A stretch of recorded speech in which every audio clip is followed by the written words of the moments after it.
O homem não pode saber quando será a sua hora. Não sabemos quando chegará o fim do mundo, mas sabemos onde começará a última guerra ao final de todos os tempos. A guerra entre os filhos da luz e os filhos das trevas, a guerra de Gog e Magog. Segundo o livro do Apocalipse de João, esta guerra começará no Vale do Armagedon. Na verdade, o nome Armagedon consiste em duas palavras hebraicas. Ar, monte, e Megido é nome da antiga cidade. O Monte Megido é uma colina antiga que em hebraico se chama Tel. A palavra Tel significa uma colina formada por camadas de vestígios de culturas antigas. Existem muitas colinas em Israel. As mais famosas e significativas do ponto de vista histórico e religioso são Tel Megido, Tel Hatzor e Tel Beersheba.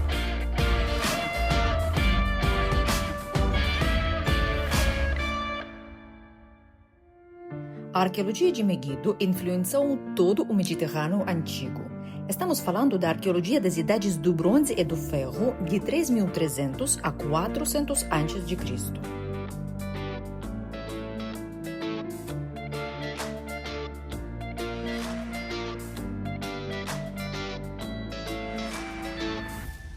Megido estava localizada no ponto estratégico mais importante.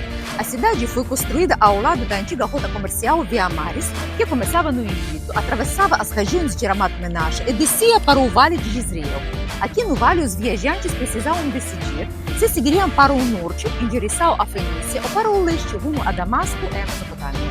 Megido ocupava o ponto central.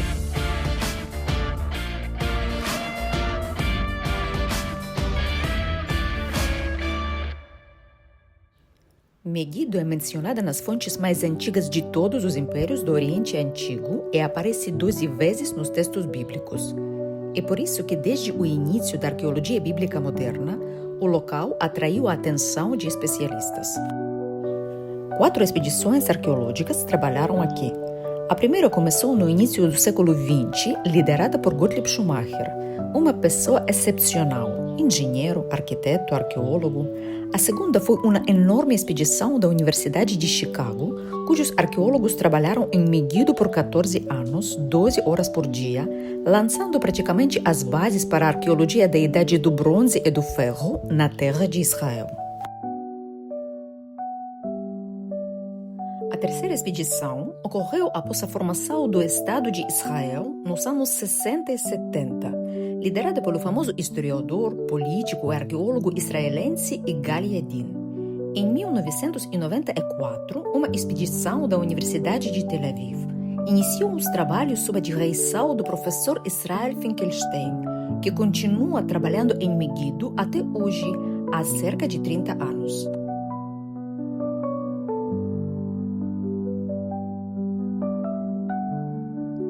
Entraremos em Megido pelo portal do período cananeu. Não sabemos a data exata da sua construção, mas sabemos que foi destruído no final do século XII a.C. Podemos dizer que o faraó Tutmés III entrou na cidade por este portal em 1457 a.C., conforme testemunha a inscrição no muro de um templo em Karnak. É preciso entender que antigamente o portal não era apenas uma entrada, mas uma verdadeira fortaleza e um símbolo monumental de poder. Este portal está extraordinariamente bem preservado e as pedras sob nossos pés são originais. As pedras de basalto, mais resistentes que o calcário, foram usadas nos alicerces e na parte inferior das paredes, uma tradição originária da antiga Mesopotâmia.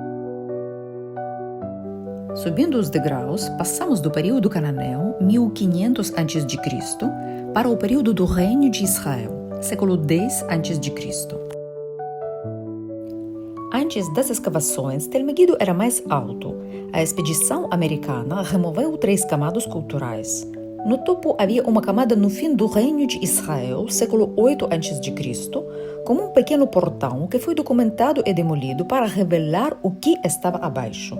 O portão do século 9 a.C., do período do rei Jeroboão. Sob este foi descoberto o portão do período do rei Salomão, século X a.C., segundo a maioria dos arqueólogos.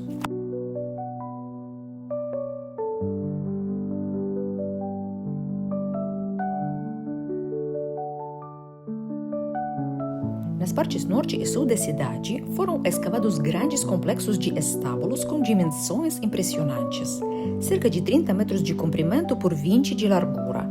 As opiniões sobre a datação divergem. Alguns atribuem ao período de Salomão, século X a.C., outros ao período do rei Acabe, século IX a.C.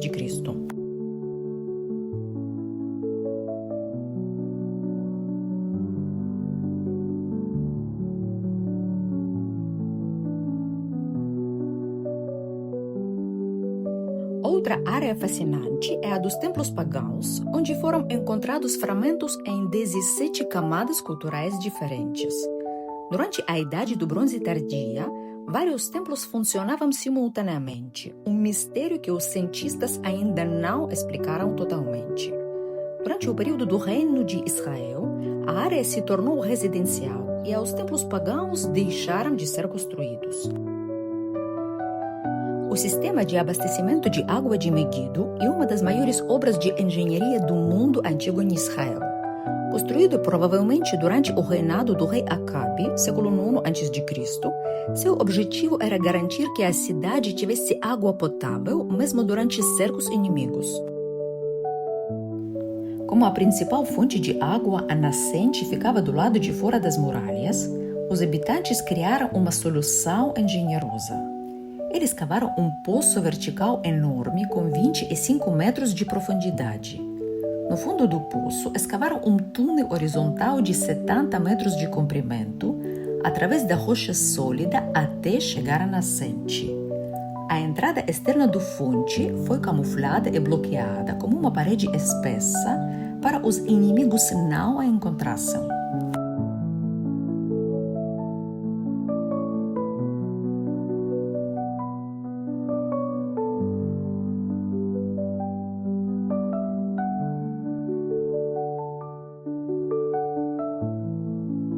No século VIII a.C., com o crescimento da nova capital, Samaria, a importância de Meguido diminuiu, se tornando provavelmente um campo militar.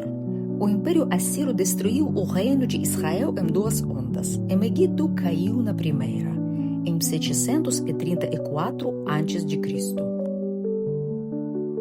Estamos subindo a escada da história. Chegou o momento de relembrar uma das batalhas mais dramáticas do antigo Israel.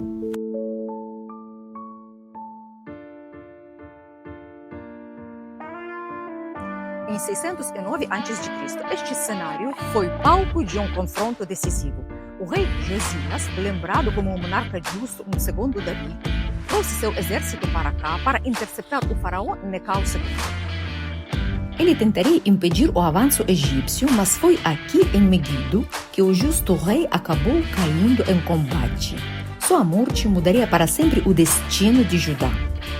Com a morte de Josias, o reino fica à deriva e as tensões entre as potências vizinhas escalam. O equilíbrio regional se rompe, abrindo caminho para mudanças profundas na história de Judá. Essa derrota foi fatal para Judá. O reino perdeu sua independência e caiu sob o domínio do Egito. 3 anos depois, quando a Babilônia derrotou os egípcios, Judá passou para os mãos dos babilônios. Era o começo do fim. Pouco tempo depois, Jerusalém e o primeiro templo seriam destruídos. No coração do povo judeu, a morte de Josias em Meguido marcou o início de uma terrível catástrofe. A história dramática de Meguido não terminou ali. No século XII, ocorreram pelo menos 4 batalhas entre Saladino e os cruzados. Em 1799, Napoleão derrotou as tropas do Império Otomano na planície próxima à colina. Em 1918, a Batalha de Armagedon viu o general Edmund Allenby derrotar novamente os otomanos.